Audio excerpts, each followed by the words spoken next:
Halo, selamat sore. Apa kabar pemirsa TVR Parlemen dimanapun Anda berada? Berjumpa lagi dalam program TVR 17 bersama saya, Diva Rizka. Tepat pukul 17 waktu Indonesia Barat, kami hadirkan kepada Anda sejumlah informasi paling baru dan menarik seputar kinerja dan kegiatan DPR RI yang telah disajikan oleh redaksi TVR Parlemen. Pemirsa TVR Parlemen, inilah TVR 17 selengkapnya.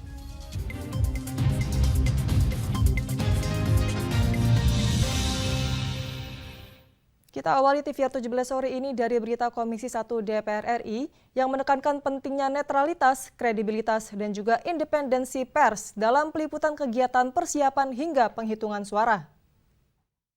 Jelang pemilu 2024, Komisi 1 DPR RI soroti netralitas, kredibilitas, dan independensi pers dalam peliputan kegiatan persiapan hingga penghitungan suara. Sebagai aspek pendukung dalam pilar demokrasi di Indonesia, pers berperan besar dalam mendorong partisipasi masyarakat dan menjaga keterbukaan informasi. Anggota Komisi 1 DPR RI Al-Muzamil Yusuf menyampaikan, TVRI dan RRI sebagai media pemerintah harus menjadi corong utama pesta demokrasi rakyat. Insan pers perlu memperkuat penyebaran informasi aktual dan faktual terkait jalannya pemilu 2024, sehingga sebaran hoaks dan sentimen kecurangan pada hasil penghitungan suara dapat diminimalisir. Kita juga kan Dewan Pers ya.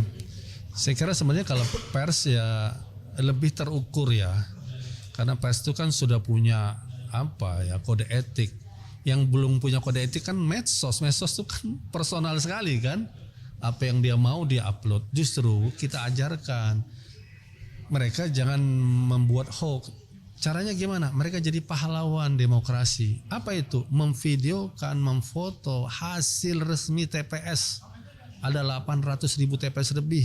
Kita foto, kita videokan, kita upload. Terlarang nggak? Tidak. Itu informasi publik, nggak terlarang. Yang nggak boleh, kita upload setelah kita edit, kita rubah angkanya. Itu kena hukum. Tapi kalau asli, orang nggak bisa bohong lagi nantinya. Itulah menurut saya bedanya 2024 dengan 2019 dan sebelumnya. Pers sejatinya merupakan wujud dari amanat Undang-Undang Dasar Pasal 22E mengenai asas pemilu langsung, umum, bebas, rahasia, jujur, dan adil. Adila dan Koko, TVR Parlemen melaporkan. Pemirsa, menanggapi terjadinya bencana di sejumlah wilayah di Indonesia, Komisi 5 DPR RI meminta pemerintah untuk bergerak cepat dalam tanggap bencana, terutama peran Badan SAR Nasional sebagai tim yang melakukan evakuasi terhadap korban bencana alam. Musibah bencana alam belakangan ini terjadi di beberapa wilayah di Indonesia, mulai dari banjir bandang dan tanah longsor di Sumatera Utara, serta erupsi Gunung Merapi di Sumatera Barat. Terbaru, gempa dengan kekuatan 4,8 skala Richter mengguncang Sumedang, Jawa Barat. Menanggapi terjadinya bencana di sejumlah tempat, Wakil Ketua Komisi 5 DPR RI Muhammad Iqbal menginginkan pemerintah bergerak cepat dalam kondisi seperti sekarang. Utamanya adalah Badan SAR Nasional sebagai tim yang melakukan evakuasi terhadap korban bencana alam. Badan SAR Nasional diharapkan dapat meningkatkan kesiagaan agar proses pencarian korban dapat berjalan dengan maksimal. Kami dari Komisi 5 turut prihatin atas musibah yang menimpa saudara-saudara kita, dan tentu kita berharap kepada Basarnas harus cepat tanggap untuk melakukan evakuasi jika ternyata ada korban di sana. Kita minta Basarnas itu lebih cepat tanggap. Sementara anggota Komisi 5 lainnya, Irene Yusiana meminta pemerintah untuk fokus dalam aspek penanggulangan, mengingat hampir seluruh wilayah Indonesia memiliki potensi bencana alam. Kementerian dan lembaga terkait sudah semestinya terus berkoordinasi untuk memperkuat program mitigasi bencana.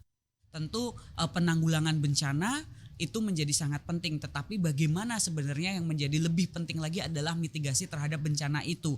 Jadi mengurangi resiko korban itu yang menjadi penting. Nah, ini kuncinya adalah yang pertama adalah memberikan informasi kepada para warga, para masyarakat, dan yang kedua adalah bagaimana sebenarnya para stakeholder, para teman-teman di mitra kerja di kita di kementerian maupun di lembaga itu betul-betul paham dan mengetahui untuk mitigasi bencana itu.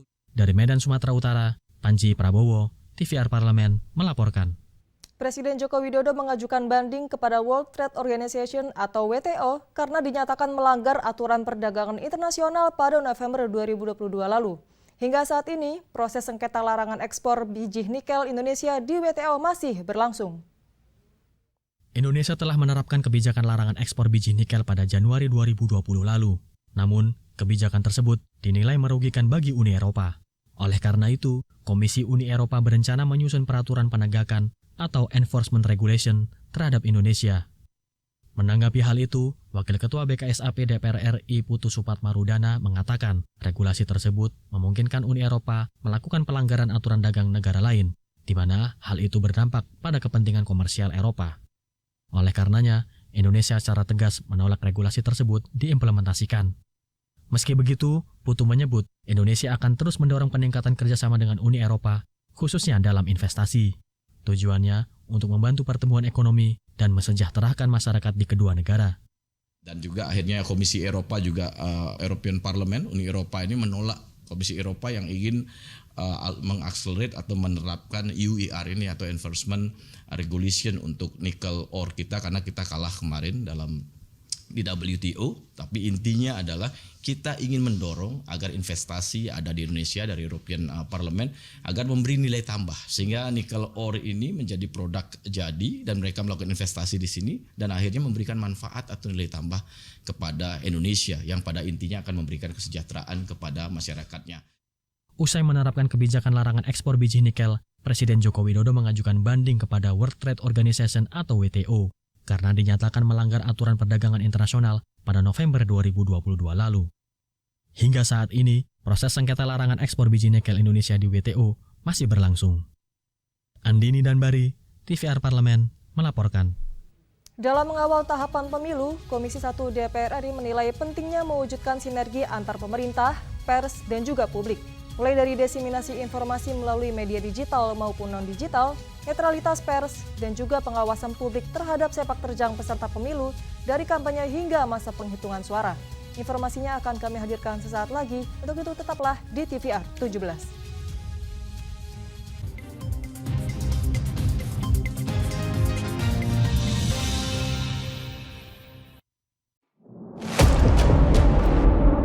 Sini ditambang. Konflik yang terjadi, Warga sini tidak mengizinkan. masalah yang tersisihkan menjadi kesenjangan sosial. Ya namanya rakyat kecil gak bisa apa-apa, mau komplain juga gak didengar. Sebab apa? Itu menyangkut isi perut kami semua. Bagaimana memutus keterbatasan untuk didengar?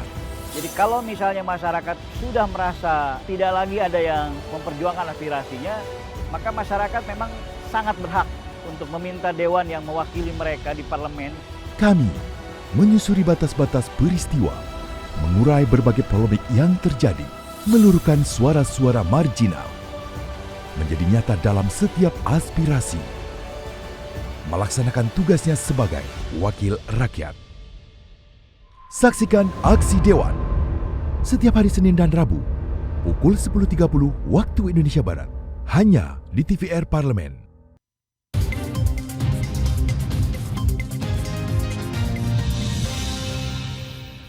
Kembali di TVR 17. Wakil Ketua Komisi 1 DPR RI, Abdul Haris Almasyari, mendorong Kominfo untuk terus melakukan pengawasan terhadap konten negatif seperti ujaran kebencian dan juga hoaks. Guna memastikan sistem pengawasan berjalan optimal, Kominfo harus bersinergi dan berkoordinasi dengan penyelenggara pemilu dan juga penyelenggara telekomunikasi agar akses telekomunikasi mampu menjangkau seluruh TPS di tanah air. Terkait penyebaran informasi pemilu, pers berperan besar mendorong partisipasi masyarakat dan menjaga kondusivitas bangsa. Untuk mengetahui informasi selengkapnya, mari kita simak laporan mendalam yang telah dihimpun oleh tim redaksi TVR Parlemen dalam segmen editorial Parlemen berikut ini.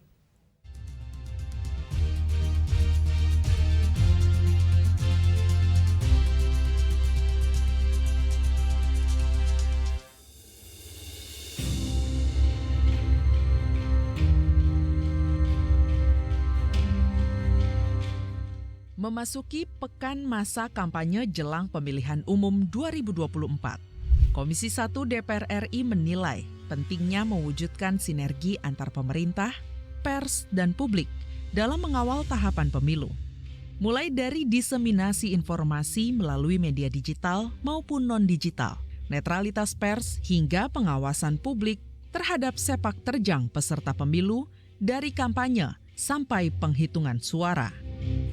Wakil Ketua Komisi 1 DPR RI Abdul Haris Almasyari mendorong Kominfo terus melakukan pengawasan terhadap konten negatif seperti halnya ujaran kebencian dan hoaks. mengingat salah satu tolak ukur keberhasilan pelaksanaan pemilu berkaitan dengan dinamika di ruang digital. Guna memastikan sistem pengawasan berjalan optimal, Kominfo harus bersinergi dan berkoordinasi dengan penyelenggara pemilu agar akses telekomunikasi mampu menjangkau seluruh TPS di tanah air. Tadi disampaikan oleh Pak Menteri bahwa Kominfo pada prinsipnya pada saatnya nanti sudah akan siap sesuai dengan jadwal, siap 100% akses dan konektivitas untuk penyelenggaraan pemilu 2024. Jadi tidak perlu khawatir bahwa seluruh elemen sampai paling kecil penyelenggaraan pemilu di TPS, di kelurahan dalam hal ini itu akan terjangkau akses dan konektivitasnya. Terkait penyebaran informasi pemilu, pers berperan besar mendorong partisipasi masyarakat dan menjaga kondusivitas bangsa.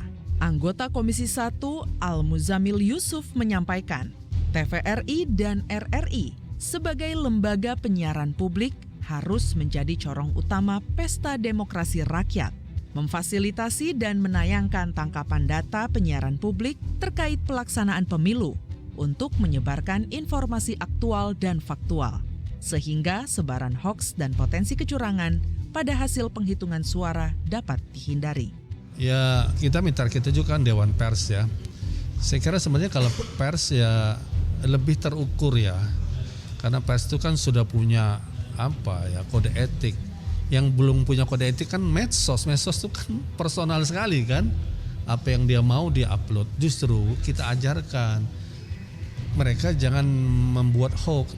Caranya gimana? Mereka jadi pahlawan demokrasi. Apa itu? Memvideokan, memfoto hasil resmi TPS. Ada 800.000 TPS lebih. Kita foto, kita videokan, kita upload. Terlarang nggak? Tidak. Itu informasi publik, nggak terlarang. Hak publik. Ya, yang nggak boleh kita upload setelah kita edit, kita rubah angkanya, itu kena hukum. Tapi kalau asli, ya ini wartawan depan saya rekam begini asli, orang nggak bisa bohong lagi nantinya. Selanjutnya, Ketua Komisi 2 DPR RI Ahmad Doli Kurnia Tanjung menyatakan, selain memberikan suaranya, masyarakat Indonesia juga harus aktif mengawal pemilu, mulai dari masa kampanye, proses pemungutan suara di TPS, sampai rekapitulasi data di KPU. Suara yang dihasilkan dan ditetapkan dari pemilu 2024 akan mempengaruhi jalannya pemerintahan 5 tahun ke depan dan situasi bangsa yang lebih baik, lebih maju, dan lebih produktif. Oleh karena itu sekaligus saya menyampaikan ya kepada Bapak Ibu, masyarakat seluruhnya di Indonesia ya, mari kita sama-sama sukseskan pemilu ini. Suksesnya pemilu salah satu indikasinya adalah dengan Bapak Ibu terlibat semuanya. Seluruh masyarakat Indonesia yang punya hak pilih harus terlibat. Karena apa? Karena pemilu ini adalah sebuah media kita yang mengantarkan kita pada situasi yang lebih baik, yang lebih maju, yang lebih produktif, yang lebih membangun gitu. Dan pemilu ini yang menentukan masa depan nasib kita. Jadi mari kita tentukan masa depan dan nasib kita secara bersama-sama. Jangan biarkan masa depan nasib kita ditentukan orang-orang lain. Harus ditentukan oleh kita semua. Tim redaksi TVR Parlemen melaporkan.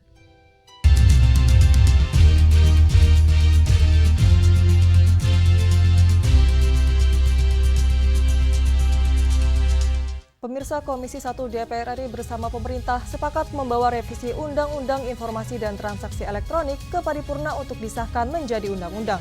Saksikan informasi selengkapnya. Untuk itu jangan kemana-mana, tetaplah bersama kami di TVR 17.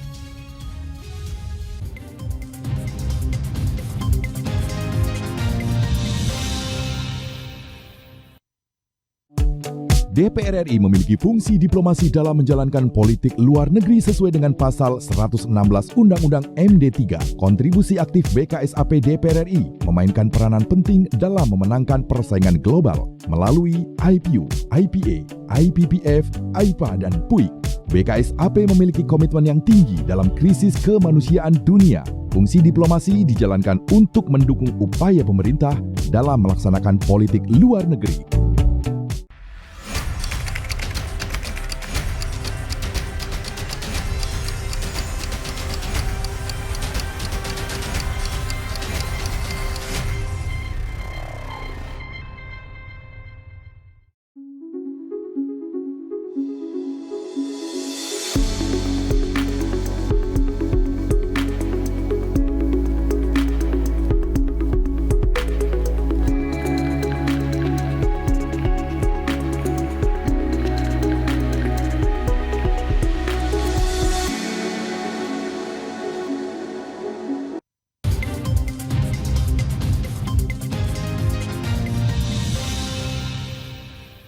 Pemirsa, Anda kembali bersama kami di TVR 17.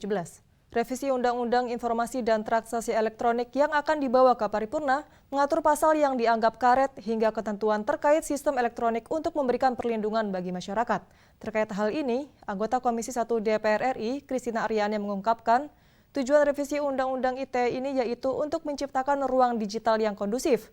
Selengkapnya, mari kita simak wawancara rekan kami, Alfat Rizky, dengan anggota Komisi 1 DPR RI. Baik pemirsa TVR Parlemen, tentunya baru-baru ini ada kabar baik nih bagi masyarakat di mana Komisi 1 DPR RI bersama juga dengan pemerintah telah sepakat untuk membawa rancangan undang-undang tentang perubahan kedua atas Undang-Undang Nomor 11 Tahun 2008 tentang informasi dan transaksi elektronik untuk diminta persetujuan pengesahan menjadi undang-undang di rapat paripurna DPR berikutnya. Di mana hal ini juga disepakati oleh 9 fraksi ini menyetujui adanya RUU ITE ini dibawa ke paripurna. Lalu seperti apa detailnya terkait dengan RUU ITE ini, saya akan menanyakannya langsung dengan salah satu anggota Komisi 1 DPR RI, Ibu Christina Aryani dari fraksi Partai Golkar untuk daerah pemilihan DKI Jakarta 2. Bu, terkait dengan revisi Undang-Undang ITE yang banyak sekali belakangan kemarin menjadi banyak ada pasal karet yang persepsi masyarakat ya Bu ya. Apakah ada jaminan di revisi kali ini tidak akan ada pasal karet lagi Bu? Ya, jadi memang awal daripada revisi ini kan disebabkan oleh banyaknya permasalahan ya. Ada perbedaan penafsiran, lalu juga ada kriminalisasi. Oleh karena itu kita melakukan revisi. Ya pastinya legislator ketika melakukan revisi dia tidak mau dong ada lagi terbuka ruang untuk adanya perbedaan penafsiran itu. Jadi itu memang makan waktu cukup lama ya, pembahasannya sendiri ada 14 rapat panja dan di situ juga ada aparat penegak hukum, ada jaksa, ada polisi ikut hadir dalam pembahasan khususnya untuk melihat jangan sampai ada pintu, ada ruang yang mana nanti pasal yang tadinya sudah diatur dinarasikan dengan baik ini bisa jadi berubah atau menjadi permasalahan bagi masyarakat ke depannya. Jadi intensinya itu seperti itu dan kami juga melakukan exercise ya untuk memastikan tidak terulang lagi lah problem-problem yang sebelumnya terjadi.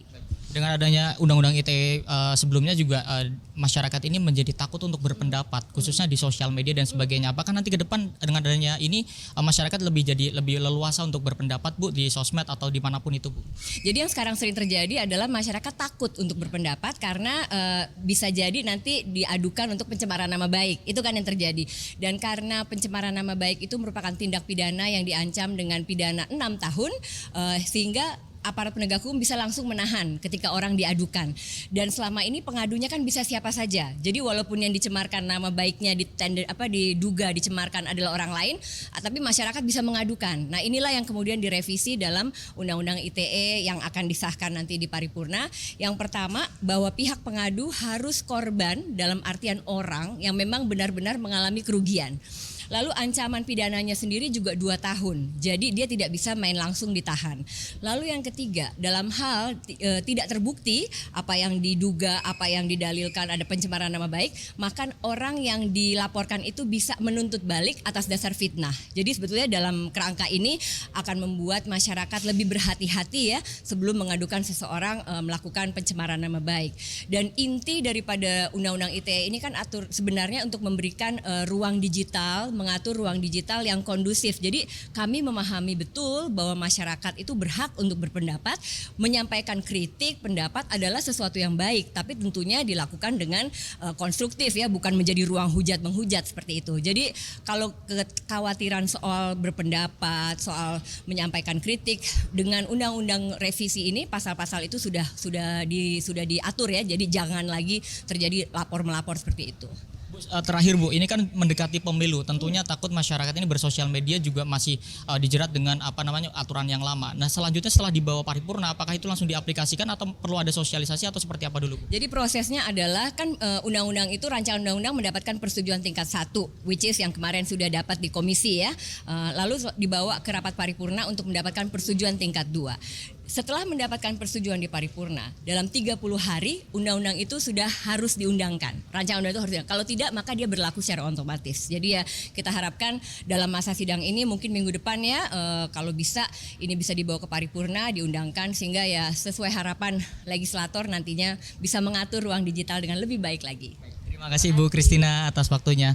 Dan pemirsa TVR Parlemen, itulah wawancara saya dengan salah satu anggota Komisi 1 DPR RI, Ibu Christina Aryani, di mana tadi Ibu Christina menekankan terkait dengan adanya revisi Undang-Undang ITE ini diharapkan dapat membuat masyarakat ini lebih leluasa untuk berpendapat, khususnya menjelang pemilu ini. Namun Ibu Christina juga mengingatkan bahwa masyarakat ini tetap berpendapat di sosial media atau dimanapun itu tetap dengan sesuai etika yang ada. Pemirsa, sekian yang dapat saya laporkan. Saya Alfat Rizky kembali ke studio. Selanjutnya pemirsa, apa saja yang menjadi topik perbincangan di media online hari ini? Usai jeda berikut, tetaplah di TVR 17.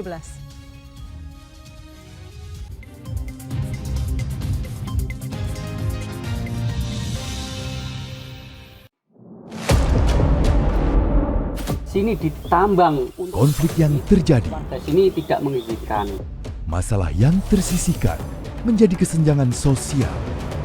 Ya namanya rakyat kecil gak bisa apa-apa, mau komplain juga gak didengar. Sebab apa? Itu menyangkut isi perut kami semua. Bagaimana memutus keterbatasan untuk didengar? Jadi kalau misalnya masyarakat sudah merasa tidak lagi ada yang memperjuangkan aspirasinya, maka masyarakat memang sangat berhak untuk meminta dewan yang mewakili mereka di parlemen. Kami menyusuri batas-batas peristiwa, mengurai berbagai polemik yang terjadi, meluruhkan suara-suara marginal, menjadi nyata dalam setiap aspirasi, melaksanakan tugasnya sebagai wakil rakyat. Saksikan Aksi Dewan setiap hari Senin dan Rabu pukul 10.30 waktu Indonesia Barat, hanya di TVR Parlemen.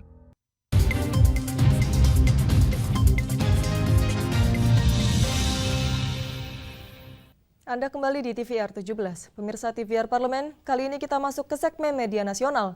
Mari kita simak isu apa saja yang menjadi sorotan media serta tanggapan dari sejumlah anggota Dewan bersama rekan kami, Fitian Aunilah.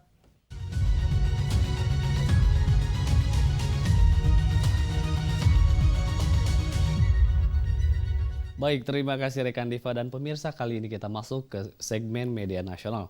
Nah, berita pertama yang menjadi headline di media online yaitu Banggar DPR RI, apresiasi capaian APBN 2023 tetap sehat di tengah kondisi global. Nah, dapat dilihat di layar kaca Anda pemirsa. Di sini ada Ketua Badan Anggaran DPR RI, Said Abdullah, yang mengapresiasi pemerintah terkait capaian kinerja APBN 2023 yang dinilai tetap sehat di tantangan global yang tidak menentu. Nah, capaian APBN yang sehat ini menjadi bukti bahwa Indonesia merupakan bangsa yang unggul dan bisa bekerja keras. Perang yang terjadi di berbagai kawasan membuat harga komoditas bergejolak, bahkan terjadi disrupsi pangan dan energi. Nah, namun selain APBN 2023 tetap sehat, Indonesia juga dapat mencapai target asumsi ekonomi makro. Nah, di sini APBN 2023 berhasil mencapai target pendapatan negara di atas 100%, dan ini merupakan capaian yang ketiga kalinya secara berturut-turut sejak pandemi COVID-19 yang melampaui negara-negara maju. Nah, berita selanjutnya yang menjadi headline di media online yaitu Komisi 2 DPR RI akan klarifikasi KPU terkait surat suara di Taipei.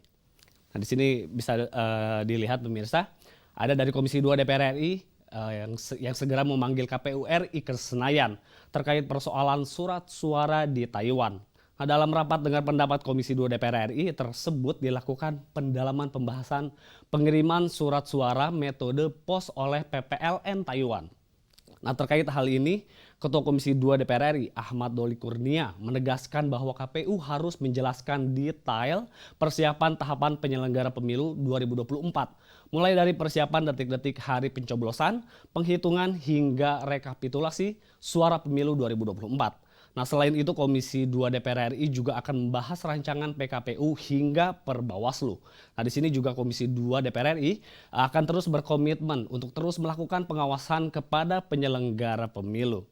Nah, itu tadi headline di media online pemirsa pada hari ini, yaitu Banggar DPR RI apresiasi capaian APBN 2023 tetap sehat di tengah kondisi global, serta Komisi 2 DPR RI akan klarifikasi KPU terkait surat suara di Taipei maksud saya. Dan demikian pemirsa yang dapat saya laporkan, kembali ke rekan Diva.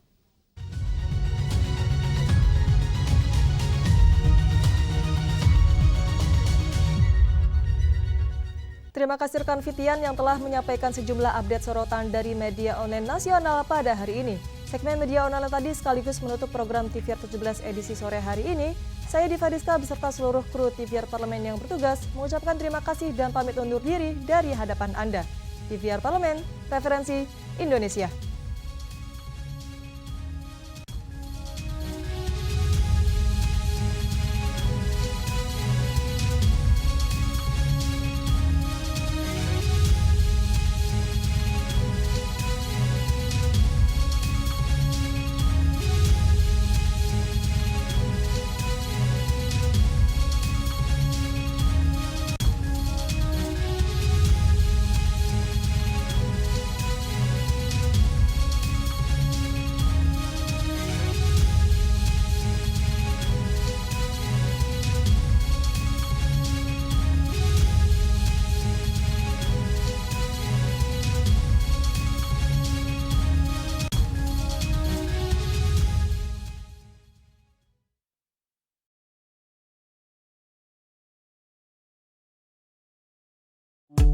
DPR RI memiliki fungsi diplomasi dalam menjalankan politik luar negeri sesuai dengan pasal 116 Undang-Undang MD3. Kontribusi aktif BKSAP DPR RI memainkan